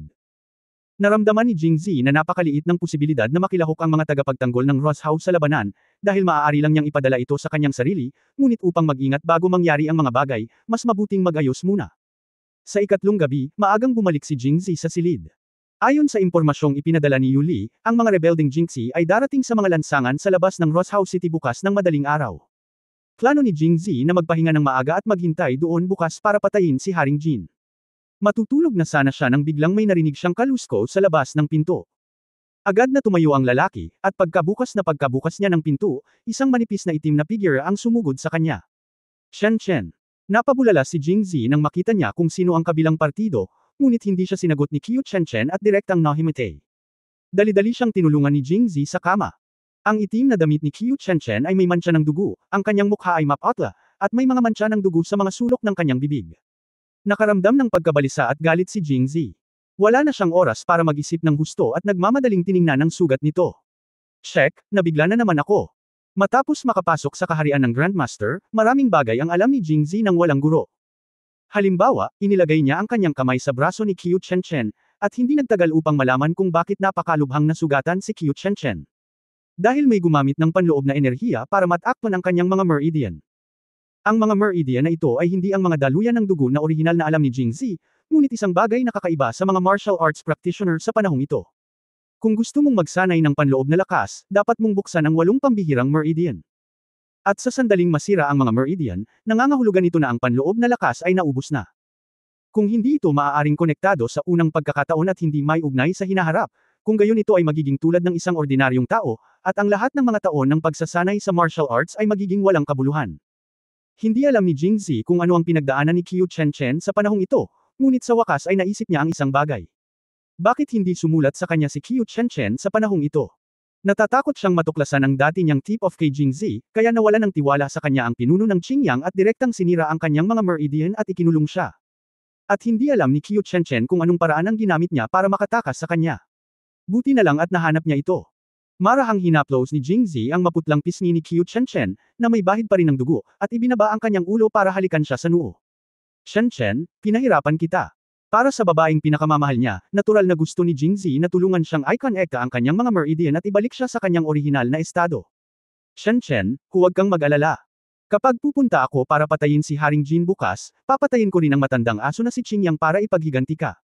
Pagkatapos magsalita ni Jingzi, sinimulan niyang gamutin ang mga sugat ni Qiu Chen. Kabanata 1187 Pagsuko. Ang mga meridian ni Qiu Chen ay nabasag ng panloob na enerhiya. Ang tanging paraan upang gamutin siya ay ang magpadala ng panloob na enerhiya sa kanyang katawan upang matulungan siyang muling i-connecta ang mga meridian. Siyempre, hindi mo basta-basta may lilipat ang iyong panloob na enerhiya. Kahit na ang panloob na enerhiya sa ibaba ng isang Grandmaster ay hindi magagawa ito. Sa kabutihang palad, naabot ni Jingzi ang kaharian ng isang Grandmaster ilang buwan na ang nakalipas. Mabilis na lumipas ang oras, at bago mo namalayan, lumipas ang isang gabi, at inalis din ni Jingzi ang kanyang kamay kay Qiu Chen bago mag-umaga. Sa muling pagtingin kay Qiu Chen, ang dati niyang maputlang mukha ay medyo malarosas na ngayon. Muling tiningnan ni Jingzi at tiniyak na ang kanyang mga meridian ay ganap na konektado, at pagkatapos ay gumaan ang pakiramdam. Inihiga niya si Qiu Chen at tinakpan ito ng kubrekama. Dahan-daang bumangon si Jingzi sa kama. Pagkababa niya sa kama, medyo nahihilo si Jingzi. Pumikit siya ng marahan at dahan-daang kumalma. Iyon ang unang pagkakataon ni Jingzi na i-connecta ang mga meridian ng mga tao, ngunit narinig din niya na ang paghahatid ng panloob na enerhiya sa iba ay walang iba kundi ang paggamit ng sariling panloob na enerhiya. Normal lang ang makaramdam ng pagkahilo ngayon. Ngunit magaling si Qiu Chen, kaya gamaan ang loob niya. Chen, maghihiganti ako. Maghintay hanggang sa bumalik ako. Matapos marahan na halikan ang noo ni Qiu Chen, isinara ni Jingzi ang pinto at umalis. Gayunpaman, hindi niya napansin na bahagyang sumimangot si Qiu Chen sa oras na ito at hinawakan ang kanyang kamay. Shit! President Jing, ang iyong mukha. Si Yuli ay gumising din ng maaga ngayon at naghihintay kay Jingzi sa labas. Nagulat siya nang makitang napakaputla ng mukha niya. Oh, okay lang. Kinaweya ni Jingzi ang kanyang kamay at sinabing, siya nga pala, dumating ang aking asawa kagabi at nasa aking silid. Hiniling ko sa aking mga katulong na maghanda ng sinigang at kanin at ihatid ito sa kanya kapag nagising siya. Okay, President Jing, huwag kang mag-alala, aayusin ko kaagad. Pagkatapos sabihin iyon, sa wakas ay naunawaan ni Yuli kung bakit napakaputla ng mukha ni Jingzi, siya ay isang binata kung tutuusin. With this look on his face, mukhang busy siya. Sa gabi, Para naman kay Jingzi, nag-iisa siyang sumakay palabas ng lungsod. Ayon sa kanyang napag-usapan kay Yuli, ang mga hukbo ng Roshow ay nagtipon sa loob at labas ng pader ng lungsod sa oras na ito at hindi pinayagang lumabas upang maiwasan ang anumang hindi inaasahang pangyayari. Pagkaraan ng ilang sandali, dumating si Jingzi sa labas ng Roshow City, sa pangunahing kalsada na nag-uugnay sa silangan at kanluran. Siguradong dadaan dito si King Jin at ang kanyang entourage na galing sa Jingxi. Tamang-tama, nang ang araw ay ganap na umakyat sa mga sanga, isang itim na ulap ang tumaas mula sa kanluran, at pagkatapos ay makikita mo ang madilim na hukbo na dahan-daang papalapit dito. Sa isang sulyap, hindi mo man lang makita ang dulo, na nagpapakita kung gaano karaming tao ang naroon. Habang nagmamarcha ang tropa, palapit sila ng palapit kay Jingzi. Malinaw ding nakikita ni Jingzi na ang mga taong nakatayo sa harapan ng mga tropang ito ay sina Haring Jin at Kadan, ang hari ng kanlurang Xinjiang, habang ang dalawang tao sa likuran ay ang pinuno ng Qingyang at Kadan. Ang kanyang nakababatang kapatid na lalaki, si Kaluchi, ang general ng Western Xinjiang, ay isang matandang kakilala. Ang hitsura ni Kaluchi ay nagpapakita na si Kaden ay nagdala ng hindi bababa sa 10,000 mga tropa mula sa kanlurang Xinjiang sa pagkakataong ito, at ang kanyang pinagsamang pagganap kay Jingzi ay masasabing puno ng sinseridad. Sa oras na ito, sa labas ng Roshow City, ito ay walang laman. Sa pader ng lungsod ng Roshow, nakita ng lahat ng mga opisyal at sundalo ng Roshow, kasama na si Yuli, ang napakaraming tropa ng koalisyon na palapit ng palapit, ang kanilang mga kamay at paa ay nanginginig ng hindi mapigilan maraming taon na ang lumipas, o hindi pa sila nakikita ng ilang tao mula nang sila ay isinilang. Napakalaking labanan. At si Jingzi, kasama ang isang lalaki at isang kabayo, ay nakatayo sa harap ng libu-libong mga tropa, na may poster ng isang tao na humahawak sa hadlang at 10,000 lalaki ay hindi napigilan. Nang malapit na ang hukbo kay Jingzi, tumigil sila. Tumingin si Jingzi kay Haring Jin at Nishan, sumuyo, hinihiling mo talaga ang sarili mong kamatayan. Ngayong nagpasya na si Haring Jin na maghimagsik, hindi na kailangang mag-alala si Jingzi tungkol sa kanyang pagiging maharlika, at hindi na rin niya kailangang magalang na tawagin siyang Haring Jin. Hindi inaasahan ng hari ng Jin na maglalakas loob si Jingzi na tawagin siya sa kanyang unang pangalan. Natigilan siya sandali at pagkatapos ay galit na sinabi, Jing, gaano kakatapang. Hindi mo man lang iniiwasan ang apelyido ng emperador. So ang apelyido ng emperador. Sa mata ng ilang miyembro ng maharlikang pamilya, ito ay isang pinakamataas na karangalan, tulad ng maliwanag na gininto ang kulay ay pag-aari lamang ng emperador. Ang imperial na apelyido ay isang pribilehiyo na maaari nilang matamasa at hindi maaaring bahiran ng sinuman. Haha, ikaw lang. Ibigay sa kanya ang imperial surname. Hindi man lang siya tiningnan ni Jingzi ng seryoso, at patuloy na malamig na sinabi, mula sa sandaling nagpasya kang magrebelde, wala ka ng imperial na apelyido. Sa tingin mo ba ang iyong mga pribilehiyo at dignidad ay saan ito nanggaling? Ibinigay ito sa iyo ng iyong kamahalan. Ikaw. Itinuro ni Haring Jin si Jingzi at biglang ngumiti, haha, ang aking maharlikang apelyido ay nanggaling sa aking ama, hindi sa iba. Pagkatapos ng trono, ang mga taga-Angguo ay susunod na lahat sa aking hari. Hindi ko kailangan ng ibang tao na magbigay sa akin ng mga pribilehiyo, dahil ako ang hari. Kapag namatay ka, tingnan kung maaari kang maging mga multo kapag pumunta ka sa ilalim ng lupa. Pribilehiyo.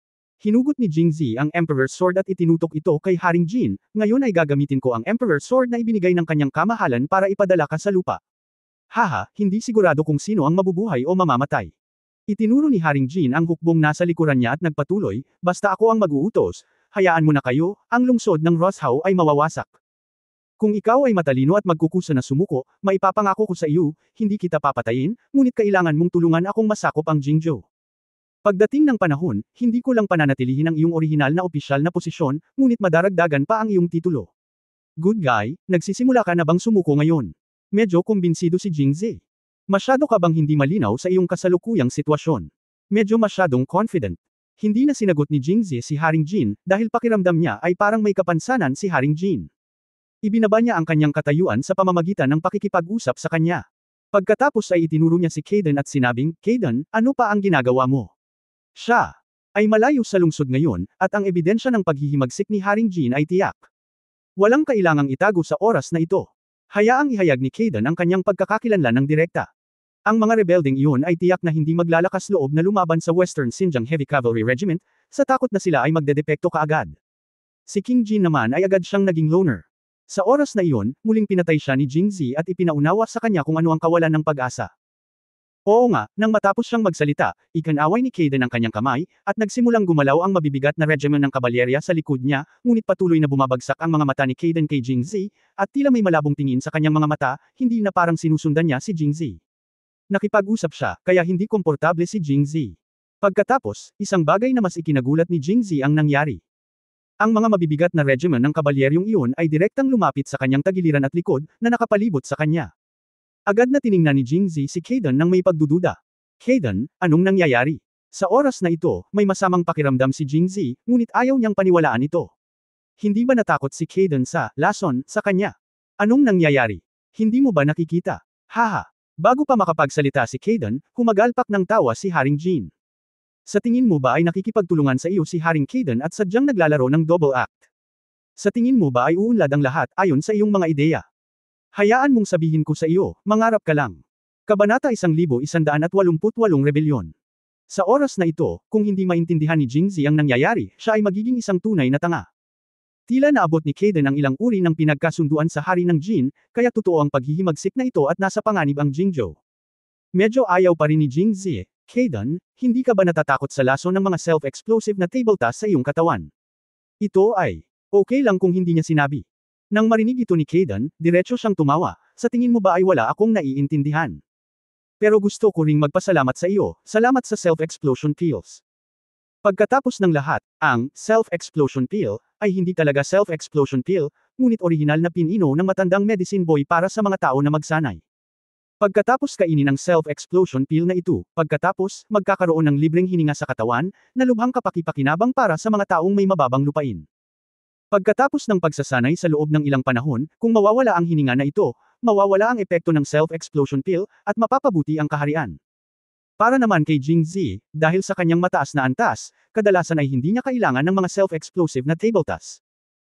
Nang maglaon, ibinigay niya ito kay Xu Jinping, at para sa isang tulad ni Xu Jinping na hindi marunong sa martial arts, hanggat hindi niya ito binibigyan ng antidote o tinutulungan siyang ayusin ang kanyang paghinga, kung gayon ang semilya ay palaging nasa kanyang katawan, at palagi niyang mararamdaman ang pakiramdam ng namamaga at malapit ng sumabog. Ang layunin ng pagbibigay nito kay Xu Jinping ay sadyang takutin siya, at maganda ang epekto nito.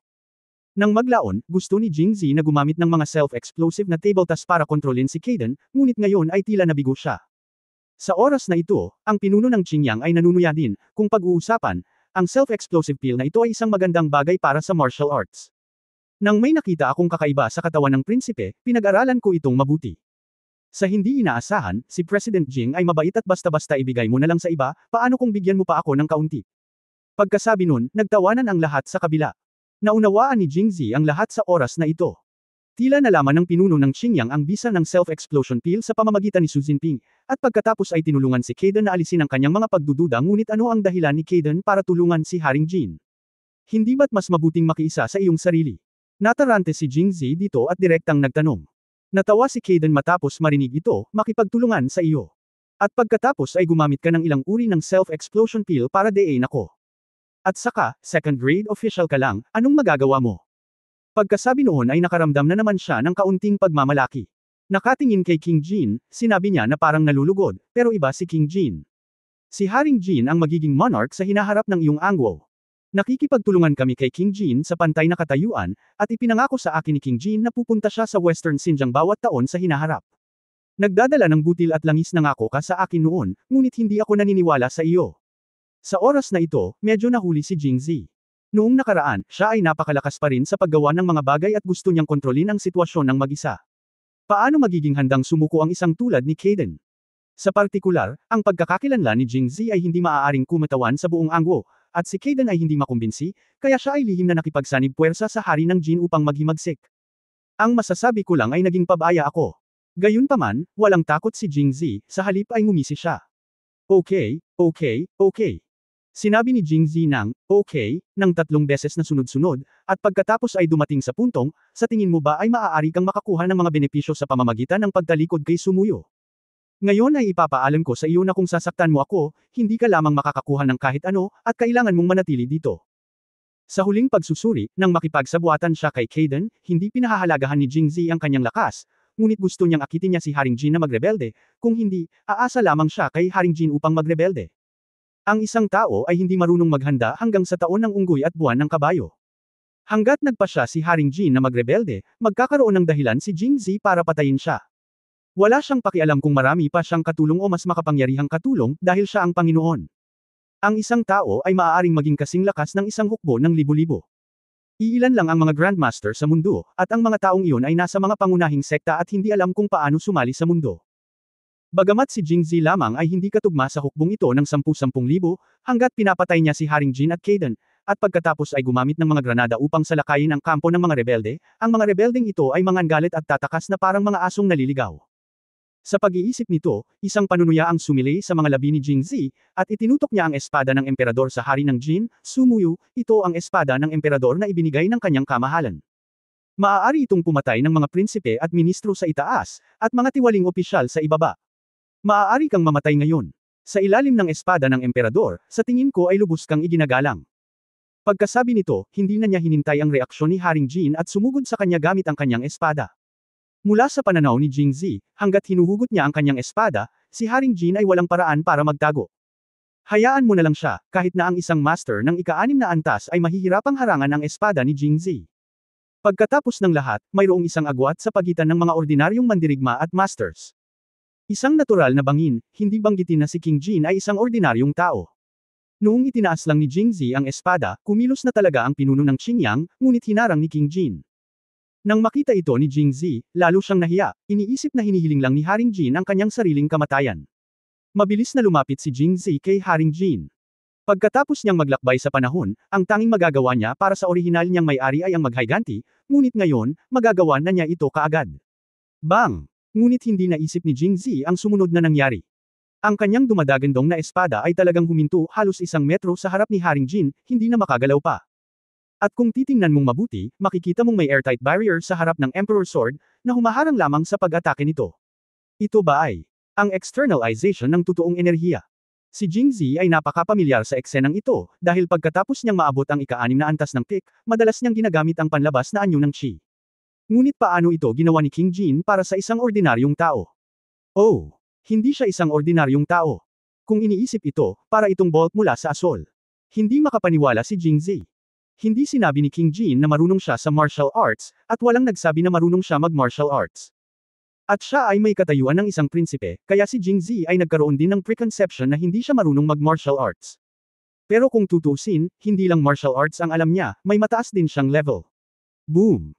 Nang mabigla si Jingzi, si Haring Jin, na ginamit ang kanyang tunay na enerhiya upang bumuo ng isang hadlang upang ipagtanggol ang kanyang sarili, ay biglang nagpuwersa at itinulak palabas gamit ang 2 kamay. Ang makapal na harang ay tila sumabog, direkta mula sa loob hanggang sa labas, patong-patong. Siya ay sumulong, gumawa ng isang pagsabog, at pagkatapos ay tumulak patungo kay Jingzi. Si Jingzi ay hindi nang ahas na lumaban, kaya't maaari lamang siyang umatras. Pagbalik sa orihinal na lugar, ang puso ni Jingzi ay puno pa rin ng mga pagtaas at pagbaba. Haha, ngayon alam mo na natatakot ka, tama. Ngumisi si King Jin. Si Jingzi, sa kabilang banda, ay ginamit ang kanyang master level para mag-explore, ngunit hindi niya mahanap ang anumang pagbabago sa kanyang panloob na enerhiya. Lalo siyang nabigla. Si King Jin talaga ang status ng master.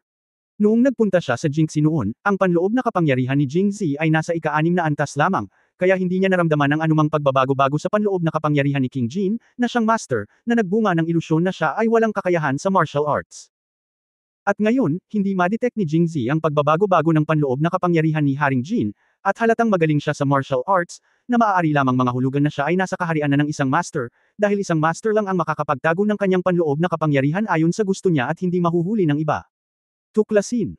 Kabanata 1189 na Double Grandmaster. Nakikinig sa pangungutya ni Haring Jin, huminahon si Jingzi.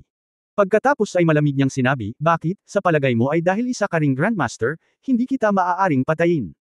Pagkatapos maging Grandmaster, opensa man o depensa, aakyat ito sa bagong level. Talagang mahirap para sa isang Grandmaster na pumatay ng isa pa. Grandmaster. Ngunit may armas pa rin si Jingzi. Direkta siyang naglabas ng granada, naghahanda na gamitin ang double-purpose technique na ginamit niya noong nakikipagkompetensya kay Lin Qingshan sa martial arts competition para kontrolin ang kulog gamit ang enerhiya sa susunod na wave ng mga pag-atake. Pagkatapos ay sumugod siya muli, at pagkatapos ng ilang laban, direktang pinona niya si Haring Jin sa himpapawid. Pagkatapos ay nagpatuloy ang dalawa sa pagkapatas sa harang, at agad na ginamit ni Jingzi ang kanyang kabilang kamay upang kontrolin ang tunay na enerhiya upang sindihan ang granada. Ihagis mo ito kay King Jin mula sa gilid. Sa oras na ito, itinuon ni Haring Jin ang lahat ng kanyang lakas sa panlabas na hadlang, kaya paano siya magkakaroon ng oras para alalahanin ang iba pang mga bagay. Hanggat sumasabog ang granada, hindi siya papatayin nito, ngunit masusugatan pa rin siya. Hindi iniisip ni Jingzi na ito ay isang malaking problema kapag nakikitungo sa isang nasugatan na Grandmaster. Ha! Sa hindi inaasahang pagkakataon, sa sandaling dumating ang kanyang mga granada sa likuran ni Haring Jin, biglang umihip ang malakas na hangin, at ang mga granada ay bumalik sa kanya ng hindi mapigilan. Ito ay lubhang kritikal. Hindi na nang ahas si Jingzi na umatake, kaya binawi niya ang kanyang espada at mabilis na umatras. Boom! Ang granada ay sumabog sa kalangitan. Sa kabutihang palad, si Jingzi ay umatras sa oras at gumamit ng harang upang harangan ang mga paghahain ng bakal sa granada. Nang pumunta siya upang makita si Haring Jin, ang pinuno ng Qingyang ay dumating na sa kanyang tabi. Ang hangin ay tinatangay ng pinuno ng Qingyang sa kanyang tunay na enerhiya. Muntik ko na siyang makalimutan. Lihim na inisip ni Jingzi na siya ay pabaya. Nang gamitin niya ang level ng master para maramdaman ng pinuno ng Qingyang, nabigla ulit siya. Paanong master din siya? Kailan naging walang kwenta ang Grandmaster? Biglang may dalawa pang Grandmaster sa mga kontrabida, at naramdaman ni Jingzi ang pressure sa unang pagkakataon. Sa oras na ito, sa wakas ay naunawaan na niya kung bakit pinili ni Kidan na magrebelde. Ang isang Grandmaster ay nagkakahalaga ng libu-libong tropa, pabayaan ang dalawang Grandmaster. Nakaharap na rin niya ang kambal na Panginoon, ang dalawang tungtiyan na halimaw, ngunit noong panahong iyon ay minamaliit ng kambal na halimaw ng tungtiyan ang kalaban at natama ng mga granada, ngunit ang dalawang taong nasa harapan niya ay halatang pinaghandaan. Sa oras na ito, nagsimula nang tumawa si Haring Jin, wala lang. Akala ko ay mabilis kang umuunlad. Sa mahigit isang buwan, uunlad muli ang iyong kaharian. Hindi ko inaasahan na ikaw ay nasa antas pa rin ng isang master. Nang marinig ito, lalong nalito si Jingzi. Ang katotohanang masasabi ito ni Haring Jin ay nagpapakita na malinaw na alam niya nang pumasok siya sa kaharian ng isang master. Ano ang ibig sabihin ng sumusunod na pangungusap? Pagkatapos maging master, may bagong kaharian ba? Bago niya ito muling maisip, ang pinuno ng Qingyang ay nagsalita din, oo, kung alam ko lang na siya ay mananatili sa Master Realm, hindi na kailangang saktan si Qiu Qianchen para ubusin ang kanyang panloob na enerhiya. Makikipag-ugnayan ako kay King Jin, siya ay walang kapantay. Matapos marinig ito, naunawaan ni Jingzi kung bakit napakalubhang nasugatan si Qiu Qianchen. Dapat ay binigyan niya ito ng tip at ikinulong matapos matuklasan ng pinuno ng Qingyang. At sa pagkakataong ito nang magrebelde si Haring Jin, hindi nila alam kung ano ang estado ni Jingzi, kaya sinadya nilang bugbugin si Qiu Qianchen hanggang mamatay dahil alam nilang tiyak na pupunta si Qiu Qianchen kay Jingzi, at tiyak na ililigtas siya ni Jingzi. Hanggat pinili ni Jingzi na iligtas ang mga tao, dapat niyang ubusin ang kanyang panloob na enerhiya. Kahit na si Jingzi ay nasa mas mataas na antas kaysa sa kanila, ang kanyang lakas ay maaapektuhan ng malaking halaga ng panloob na enerhiya na kanyang kinokonsumo. Dapat sabihin na si Haring Jin ay gumawa ng kumpletong paghahanda at mga plano para sa rebelyong ito. Hindi bababa sa Jingzi ay natalo, ganap. Natawa si Haring Jin pagkatapos marinig ito, na parang nagagalit kay Jingzi, diretso niyang sinabi, oo, dapat patayin ang ganoong klase ng babae. Hindi tama iyon. Mas madali para sa kanya ang pagpatay sa ganitong uri ng babae. Dapat ay ibigay niya ito kay Jinping, o humanap ng ilang lalaki. Hehehehe. Makakatulong talaga sa kanya ang pag-interrupt sa kanyang mga meridian. Nang marinig ito ni Jingzi, naramdaman niyang umakyat ang dugo sa kanyang ulo. Ang mga babae ay palaging kalaban niya. Sinaktan na ni King Jin si Qiu Qianchen at hindi na niya nakayanan. Ngayon ay muli niya itong ininsulto, hindi na kinaya ni Jingzi. Kahit na siya ay isang Grandmaster, kahit na sila ay dalawang Grandmaster, si Jingzi ay hindi natatakot, gawin mo lang. Matagal nang hindi nangunguna si Jingzi, pero ngayon, nasa itaas na siya. Pumunta ka sa impyerno. Sa sinabi nito, itinaas ni Jingzi ang kanyang espada at tumama. Sinasabing ang boxing ay takot sa mga kabataan. Kahit na si Jingzi ay gumugol ng maraming panloob na enerhiya upang iligtas si Qiu Qianchen, siya ay bata pa, siya ay mabilis na nakabawi, at ang kanyang antas ng galit ay napakataas sa oras na ito, na direktang nagpapataas ng kanyang lakas sa pakikipaglaban, kaya siya ay natalo pagkatapos noon, kahit na ang pinuno ng Qingyang at Haring Jin ay parehong Panginoon, tila hindi nila kayang labanan. Sa katunayan, ito ay naiintindihan. Desidido si Haring Jin na manalo sa rebelyon na ito, at ang hukbo sa likod niya ay gustong masaksihan ang pagpreproklamo niya sa kanyang sarili bilang emperador, kaya kailangan niyang magpanatili ng isang imahe sa harap ng mga taong ito. Hindi siya kasing liberal ni Jingzi, na lumaban na parang baliw na aso. Pareho. Sa makatuwid, pagkatapos na maglunsad ng malakas na pag-atake si Jingzi, ang sect leader na sina Qingyang at King Jin ay dahado, ngunit si Jingzi ay hindi maaaring magdulot ng anumang malaking pinsala sa kanila. Hindi nagawang umatake ni Jingzi ng may puwersa. Sa paglipas ng panahon, ang kanyang panloob na lakas ay medyo hindi na kayang suportahan ang ganoong kalakas na pag-atake. Nagsimulang bumaliktad ang sitwasyon ng labanan, at nagsimula siyang umatras ng hakbang-hakbang. Sa katunayan, kasama ang kanyang Qinggong, nagkaroon siya ng pagkakataong makatakas sa kalagitnaan, ngunit sa oras na iyon, nabalisa siya at naisip lamang na patayin si Haring Jin. Saan niya naisip ang tumakas? Ngunit ngayon siya ay pinilit ni Haring Jin at ng pinuno ng Qingyang ng sunod-sunod, at wala siyang pagkakataong makatakas. Haha, ang pinakamalaking pagsisisi ko ay hindi ko pinatay ang iyong mga magulang. Ngayong pinatay kita, ito ay magpapagaan sa aking isipan. Pagkatapos magsalita ni Haring Jin, tumango siya sa pinuno ng Qingyang, at pagkatapos ay nagkaroon ng tahimik na pagkakaunawaan ang dalawa at sinuntok si Jingzi, na nasa dulo ng kanyang lakas, ng huling suntok, pumunta ka sa impyerno. Ang bihira na ang pagkakataon para sa dalawang master na magsanib puwersa, at walang maraming tao sa mundong ito ang makakalaban sa pinagsamang pag-atake ng dalawang master. Bagamat nabuo ni Jingzi ang hadlang sa tamang panahon, pinasabog pa rin siya ng dalawa at malakas na bumagsak sa lupa. Paft! Nakaramdam si Jingzi ng paninikip sa kanyang dibdib, at pagkatapos ay iniluwa ang isang subo ng dugo, ngingiti sa sakit. Kung tutusin, naging pabaya ako. Mukhang kailangan ko na talagang sumagot dito. Mapait na ngumiti si Jingzi, nakaramdam ng labis na ayaw sa kanyang puso. Gaano na ba katagal mula noong naglakbay siya sa panahon? Marami pa siyang mga bagay na wala pa siyang oras na gawin. Meron na siya. 7 kapatid na babae, 3 sa kanila ay hindi pa niya napanalo, at ang kanyang anak na prinsesa. Sa pag-iisip nito, lalo pang nag-aatubili si Jingzi na pakawalan. Ngunit may mga bagay na hindi magbabago ayon sa kanyang kalooban, o kung makiusap siya kay Haring Jin na iligtas ang kanyang buhay at ipinangako sa kanya na siya ay magiging kanyang aso, maaari talaga siyang mabuhay. Ngunit ang ganitong uri ng buhay ay mas hindi komportable kaysa kamatayan. Mas gugustuhin niyang mamatay kaysa maging bilanggo ng mga taong ito, o mabuhay ng isang araw na umaasa sa kawanggawa ng kanyang mga kaaway. Mamatay ka na lang. Ngunit bago siya namatay, ayaw niyang magkaroon ng madaling panahon ng mga taong ito. Kabanata 1170 malubhang pinsala. Naghanda si Jingzi ng maraming granada bago pumunta sa Roshow. Isa lang gamit ko ngayon. Hindi ba sayang? Tiniis ni Jingzi ang sakit, inayos ang kanyang paghinga, at naghanda na bigyan si Haring Jin ng isa pang malaking regalo bago siya mamatay. Ang kanyang mga galaw ay napakatago, at si Haring Jin sa kabilang banda ay alam kung gaano siya kalubhan na nasugatan, kaya hindi siya lumapit sa kanya. Sa oras na ito, may sinabi ang pinuno ng Qingyang sa tainga ni Haring Jin. Tumango si Haring Jin at pagkatapos ay sinabi, Jingzi, narinig ko na nag-iwan si Reyna Yayaw ng ilang magagandang bagay para sa iyo nang pumunta siya sa Jingzhou. Hindi nagsalita si Jingzi, ngunit kinokontrol ang kanyang katawan at inilipat ang natitirang mga granada sa labas. Nagpatuloy si Haring Jin, mabuhay ka man o mamatay ngayon ay isang bagay lamang sa aking mga salita, ngunit kung ikaw ang magkukusa na ibigay ang elixir, maaari kong isaalang-alang ang pagliligtas sa iyong buhay. Siyempre, alam ko rin sa iyong ugali, pagkatapos kong maging emperador, tiyak na hindi mo na naisin na manatili sa akin at maglingkod. Ipinapangako ko rin sa iyo na hanggat handa kang papatayin at hindi lamang ikaw ang ibibigay ko, ngunit hindi ko ibibigay ang iyong sarili, ngunit hindi ko ibibigay sa iyo ang lahat. Naiisip mo bang ipadala lahat ng babae mo sa Yayaw country? Ang mungkahi na ito ay talagang maganda. Gayunpaman, batay sa pangunawa ni Jingzi kay Haring Jin, halos kapareho niya ang kanyang sarili sa ilang paraan. Hindi kailanman naniwala si Jingzi na hahayaan ni Haring Jin na mabuhay pa ang kanyang kaaway pagkatapos maging emperador, kaya hanggat ibinigay niya sa kanya ang elixir, wala siyang gagawin. Nagpakamatay siya ng walang pag-aalinlangan. At ang dahilan kung bakit siya nakikipagnegosasyon sa kanyang sarili at hindi kumikilos ay marahil dahil hindi siya sigurado kung ang Immortal Transformation Pill ay nasa kanya. Kung alam niya na ang Immortal Transformation Pill ay nasa kanya, matagal na sana siyang kumilos. Kaya tumikim si Jingzi at nagsabi, haha, mukhang napakatalino mo at alam mong itinago ko ang elixir.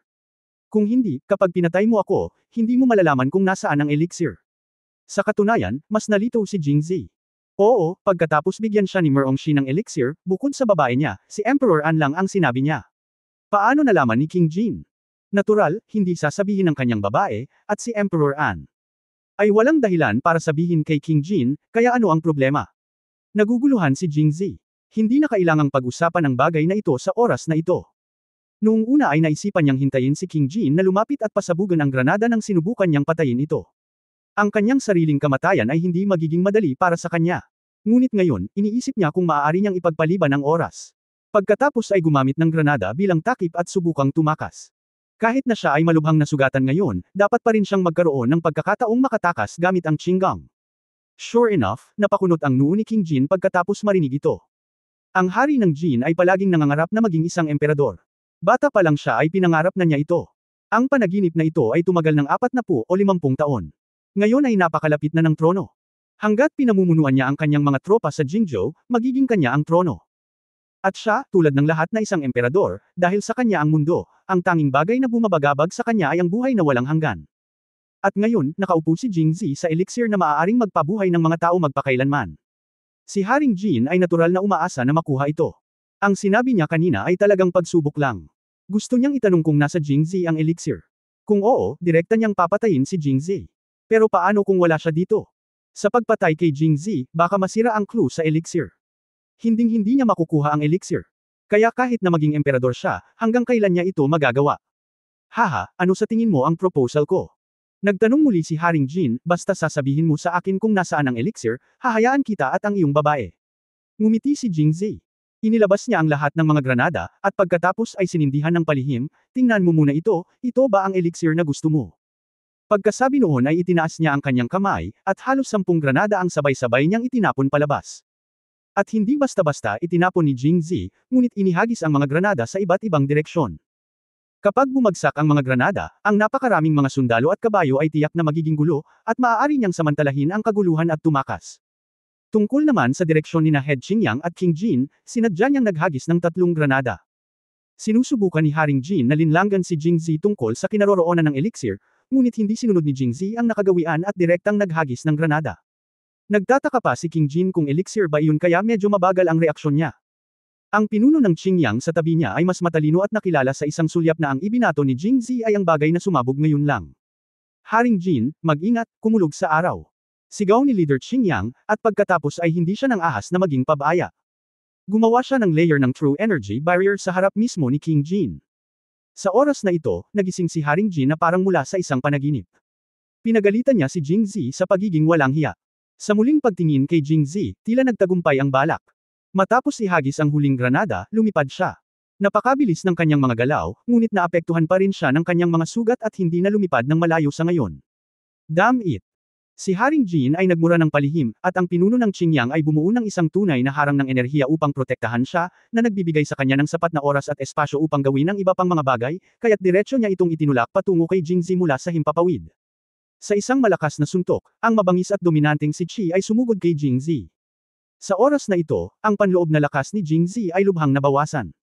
Bilang karagdagan, siya ay malubhang nasugatan, at ang kanyang lakas ay mas mababa kaysa dati. Kaya naman, kahit pakiramdam niya ay may panganib na nagmumula sa likuran, hindi niya nagawang umiwas. Bang! Bago pumutok ang granada, natambo siya at nawalan ng malay. Hahaha, sa tingin mo makakatakas ka talaga. Malakas na sigaw ni Haring Jin, nakatingala sa langit at umuungal. Kasabay nito, maliban sa 3 granada na hinarang ng pinuno ng Qingyang, ang iba ay nahulog lahat sa paanan ng Western Xinjiang Heavy Cavalry Regiment at ng mga rebelding Jingxi. Nakakita lang ng granada ang mga sundalong iyon. Ang lakas, mayroon pa rin akong nagtatagal na takot tungkol sa bagay na ito na kasing laki ng kamao. Kaya't pagkahulog ng granada sa lupa ay parang kalderong sumabog sa hukbo, nagkagulo sa karamihan, at lahat ay nagtakbuhan. Bang! Bang! Bang! Sa oras na ito, ang lahat ng mga granada ay sabay-sabay na sumabog, at ang mga panaghoy ay agad na narinig mula sa karamihan ng tao. Ang mga sundalong walang oras na tumakas ay tinamaan ng mga kasangkapang bakal na gumuho mula sa mga granada, at lahat sila ay napahawak sa kanilang mga ulo at humagulgol. Ang nasa pinakamagandang sitwasyon ay sina Head Qingyang at King Jin. Bagamat mayroon silang pinakamaraming granada sa harapan nila, dahil sa chi barrier ni Head Qingyang, hindi sila nasaktan ng mga granada. Gayunpaman, 3 granada ang sumabog sa kanilang harapan, at lahat ng bakal na sandata ay direktang sumabog sa chi barrier. Sila ay siksikan sa harap nila kaya nakakatakot silang makita. Ang lalaking nagngangalang Jing ay may maraming kakaibang bagay. Sinabi ni Haring Jin, kapag nalaman natin ang kinaroroonan ng elixir, huwag natin siyang patayin ng mad alien. Malalaman din natin ang formula para sa kanyang pang-araw-araw na pagkulog. Hanggat mayroon tayong kulog na ito sa araw, huwag na lang hulihin ang Jingzhou, kahit na ito ay Nanchi, Yaoyao at. Nang sabihin niya ito, sumulyap si Haring Jin kay Kaidan na nagtatago sa malayo upang maiwasan ang mga granada, at nagpatuloy, mayroon ding Western Xinjiang, hindi na kami natatakot. End of this chapter. For more updates, click on the notification bell.